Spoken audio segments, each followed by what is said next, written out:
This is why you vent your tires. Can you see how this profile is very flat? It's supposed to be more rounded. That's because this tire is not vented yet and all the air has been pushed out of it and it's kind of stuck down. You can see all these flat spots and these divots. I ran these for, I don't know, 3 or 4 days and before I got around to venting them. And you can see they're a complete mess right now. This is the method that most people like to vent their tires, and it's also my favorite. However, sometimes if you already glued your tires or mounted your tires, you might have to use another method. This is best for when the tires are fresh, off the wheels, and you've got room to punch them. And I got these punches off Amazon. I've got a 2mm and a 2.5.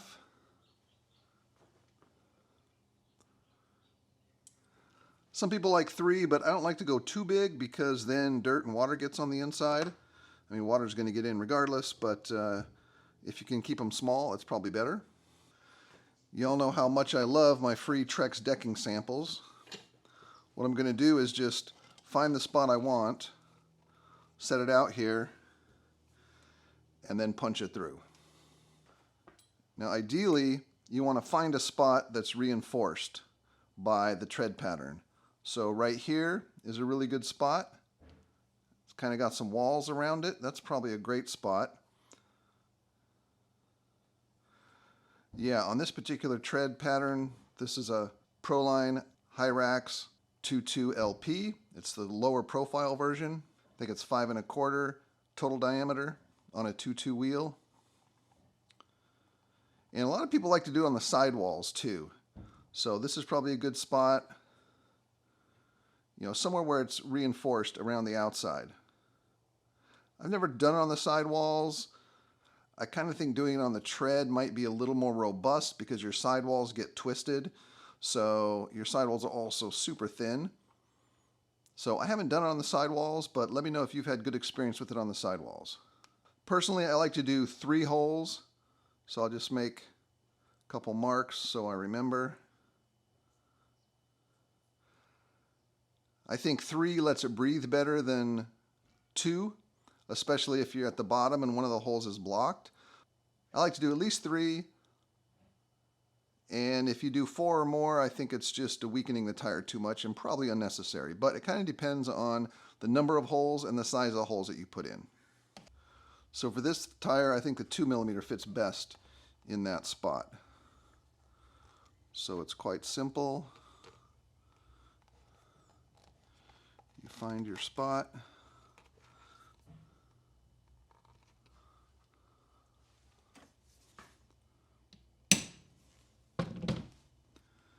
And that's all it takes.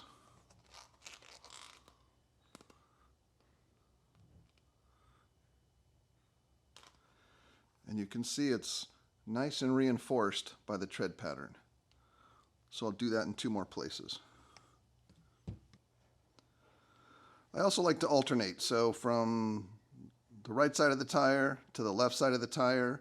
If you've got 3, obviously it's not an even number, but if you've got 4, you could do 2 on one side and 2 on the other side, just to keep it kind of balanced. So I'm going to find a good spot here.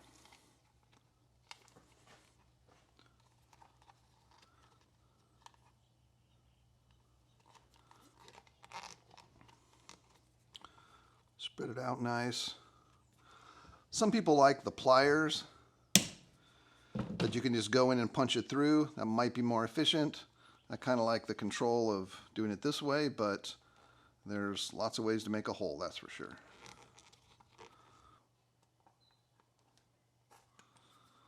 All right, let's mount this up and see how well it breathes. I'm using Crawler Innovations dual stage foam, and this is what's called the comp cut, where they take out some additional material which makes it a little smushier. And I've had great luck with these.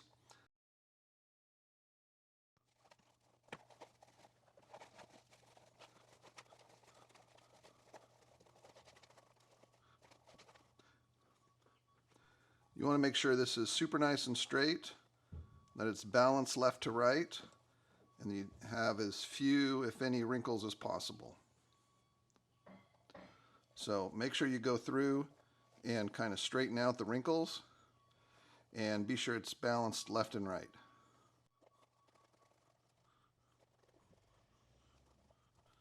All right, then put this part in.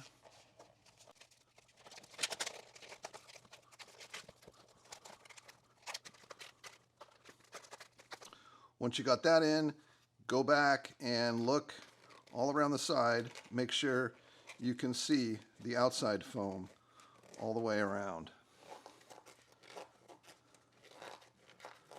So you want to pull out the outside foam so you can just see it on the outside. See here it's sticking out too far. So you want to be sure that green foam is balanced left to right.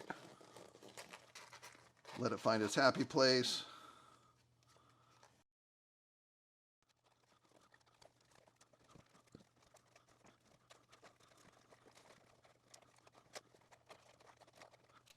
So then go through, look inside, make sure the outer layer looks balanced on all places.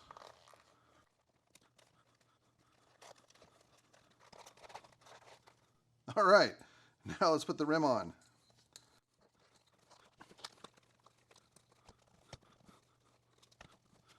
Make sure you don't have any foam pinched in there.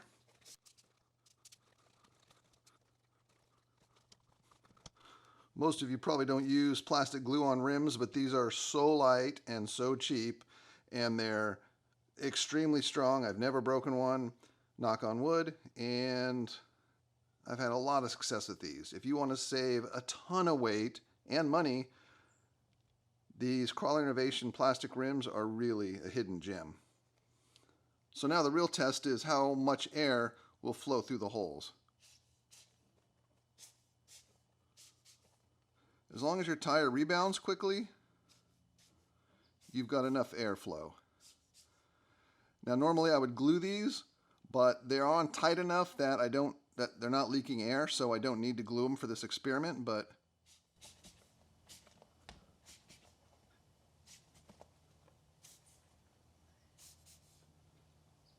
hopefully you can hear that air coming out.